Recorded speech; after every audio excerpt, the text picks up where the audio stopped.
Picnic থেকে ফেরার পথে দুর্ঘটনা। আলিপুরদুয়ারের পোড়োয় দুর্ঘটনায় দুজনের মৃত্যুর খবর পাওয়া যাচ্ছে। কিভাবে ঘটলো দুর্ঘটনা আরো জানাবে রাজকুমার, রয়েছে সঙ্গে রাজকুমার।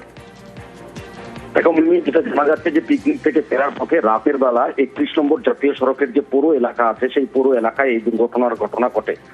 তিনটে বাইকে করে এই যে তরুণরা তারা কিন্তু পিকনিক থেকে ফিরছিল, দুটো বাইকে তারা দুজন করেছিল এবং তাদেরই একটি বাইক কিন্তু রাস্তার পাশে জাতীয় সড়কের পাশে দাঁড়িয়ে থাকা একটি গাড়িতে ধাক্কা মারে। নিয়ন্ত্রণ হারিয়ে তারা কিন্তু ধাক্কা মেরেছে বলে জানা যাচ্ছে এবং ঘটনাস্থলে দুই যুবক, একটি বাইকে থাকা দুই যুবক তারা জখম হন এবং তাদেরকে আলিপুরদুয়ার জেলা সদর হাসপাতালে নিয়ে এলে চিকিৎসকরা তাদেরকে মৃত বলে ঘোষণা করেন। মর্মান্তিক এই ঘটনায় কিন্তু একেবারে পুরো এলাকায় শোকের ছায়া, কারণ যারা মারা গেছে যে দুই তরুণ বা যুবক তারা কিন্তু ওই উত্তর পুরো এলাকার বাসিন্দা বলে জানা যাচ্ছে। ধন্যবাদ রাজকুমার।